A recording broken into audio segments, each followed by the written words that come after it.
So just as a heads up, this video is actually 2 battles in one. This is still from the same, I wouldn't call it prelims bracket, I guess initials, not finals bracket, just to get it narrowed down to the finals bracket. But I guess first bracket is a good way to put it. But I think the really cool thing about Club is we get a bunch of different tournaments voted on. We all love the game and we're all willing to try new things. NU being a new thing for a lot of the people in the room. So you come across some really convincing looking stuff, and then some people just have a lot of inexperience with it.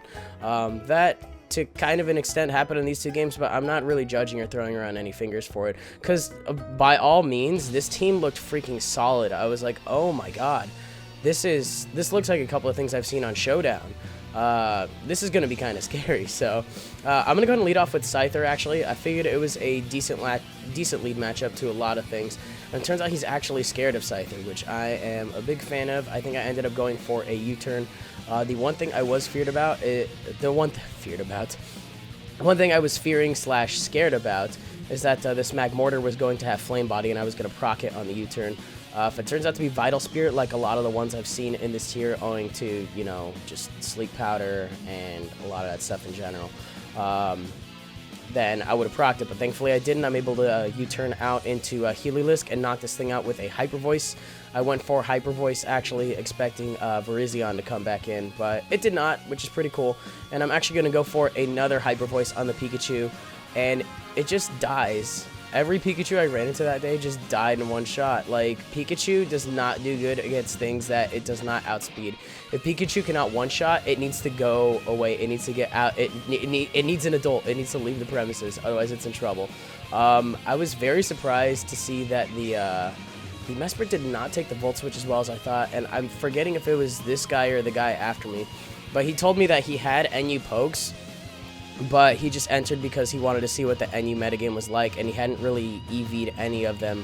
He did get sets on them, but he didn't know what spreads to go with, so a lot of these things either have partial EVs or not full EVs at all. Like, he had items and everything, but everything's doing a little bit more damage than I'm expecting to him, or everything's doing less to me in general, which, I mean, that's fine.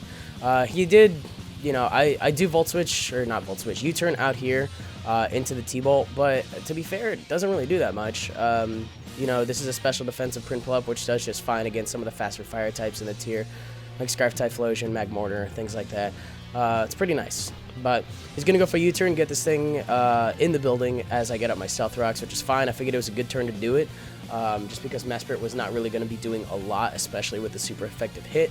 There was definitely the opportunity there to get him up. So I'm going to go out into my Xatu right here as he actually reveals himself to be a physical variant. It was what I was kind of fearing on turn 1, especially just taking a Stone Edge from this Virizion. I did see a couple Virizions, and I think I'm going to see a Sacred Sword right now. Possibly expecting something else. I wasn't exactly sure there what happened. But he does go for Sacred Sword. It does not end up doing that much. I'm trying to potentially maybe Regice. I don't know. I'm still trying to figure that one out. It's fine if I don't. It's whatever. Gator's gonna come in. This thing is something I was scared of, especially because Sheer Force, I think, came out the day before or the day of the tournament. So having this thing set up in DD in my face was not something I was ready for. But given the fact that he had a lot of things that weren't EV'd in the first place, it didn't seem like he had the time or the opportunity to. And he's going to go for an Ice Punch, which actually still really isn't going to do that much. It does around, what is that, like 20 damage? And he does have all of the Sheer Force moves, which look like they do a little more, especially Crunch. So maybe this was a downloaded for Alligator. I really don't know. But he also, oh, that's right. That's right, we did learn this. He does have Power Up Punch, which is Sheer Force boosted, and the only reason he brought it, he told me, was to see if that counted as the secondary effect from it, which it definitely does, because I'm pretty sure anything that has Sheer Force and Meteor Mash, it would never get the attack raise from it, but because Power Punch has the guaranteed attack raise, that's a secondary side effect, it'll never get that. Honestly, he told me he put that on there just to learn whether or not it did, and it was a good laugh, so we just both ended up, I guess, learning that it did. I don't know. I'm going to come in with this thing, and Gator can't touch me, so I figure I might as well just go for T-Bolt, knock this thing out.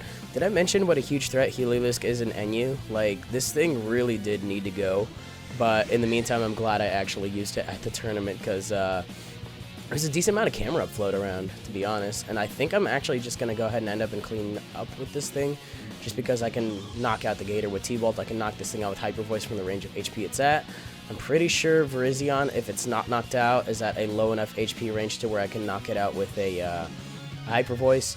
This thing, if it's not special defensive investment, I did have a friend that did special invest his, and he made it a calm one, and it was able to live a Heliolisk Surf and drop it with an Earth Power, which is a very impressive thing to see. I'm not sure if he did go for that investment on purpose. I don't think he did. But I did get a little bit of Stealth Rocks on this thing, so just in case, you never know. But in most cases, you'll be able to accomplish what I just did and just drop it with a 4x super effective water move, which is why Mag Mortars do run the HP water now. So, anyways, that was a quicker game against a newcomer to club as well, / one that I don't see too often. This next game, I believe, is against a complete newcomer that I do not recognize at all being in the building before, and she definitely had an interesting set of pokes that ended up being kind of interesting, I want to say. Archeops was a definite threat.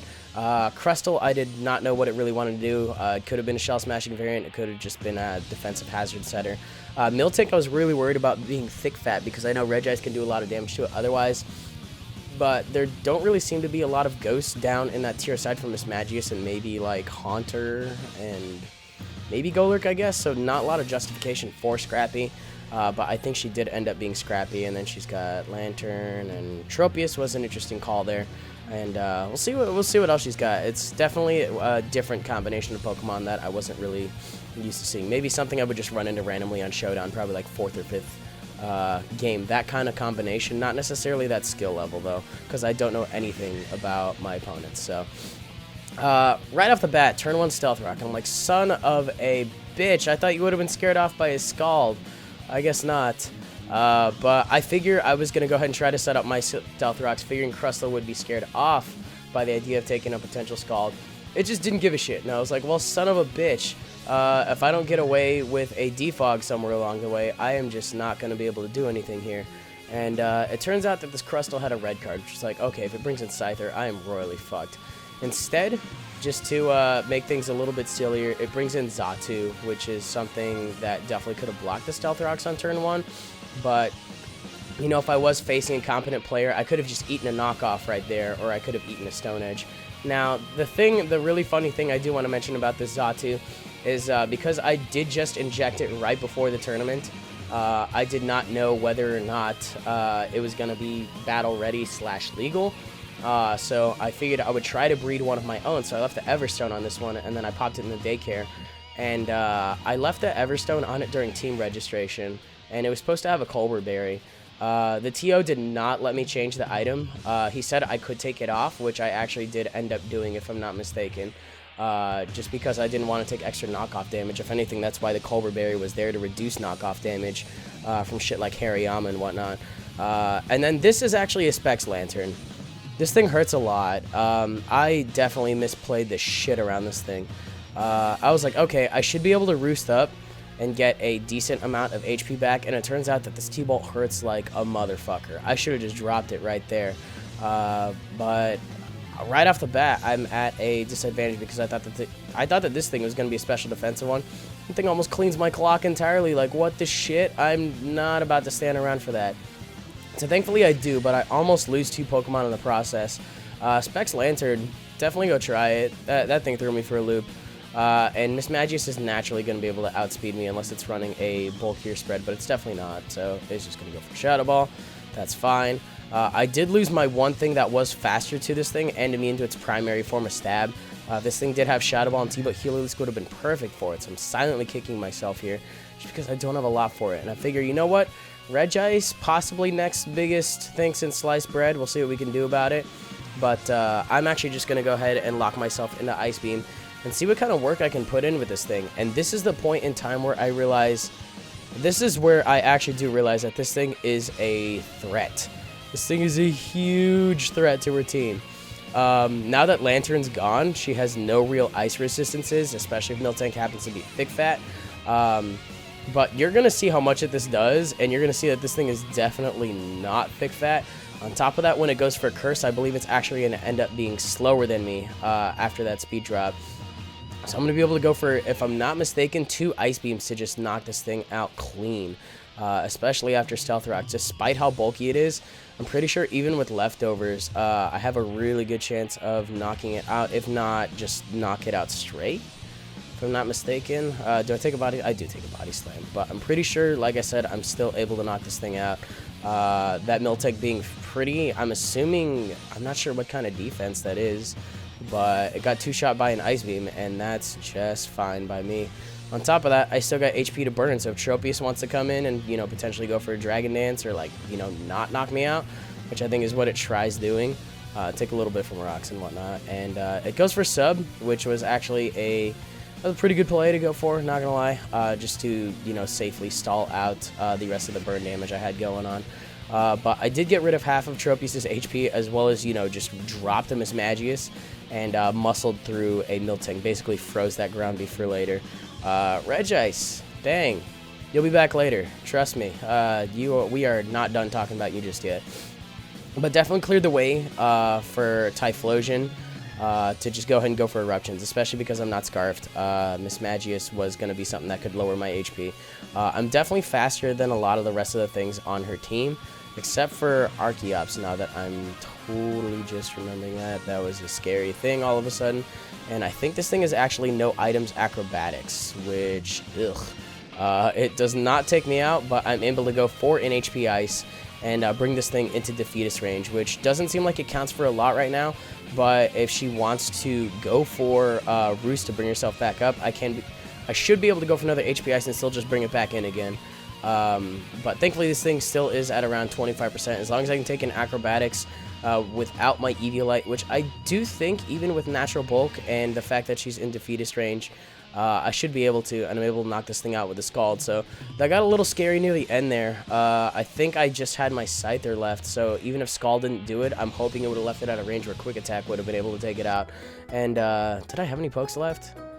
I don't think I did outside of that one and Scyther, so that one got a little closer, but it was still kind of short. Both of them were still pretty fun, though, so if you guys enjoyed them, you can definitely leave a like rating, comment, subscribe, do your thing. You guys know how that works, and I'll come back at you guys with some more tournament games shortly after this one. Hopefully my voice kind of clears up a little bit. If not, then you know in what succession of time I've been narrating them at. So anyways, I'll see you guys later.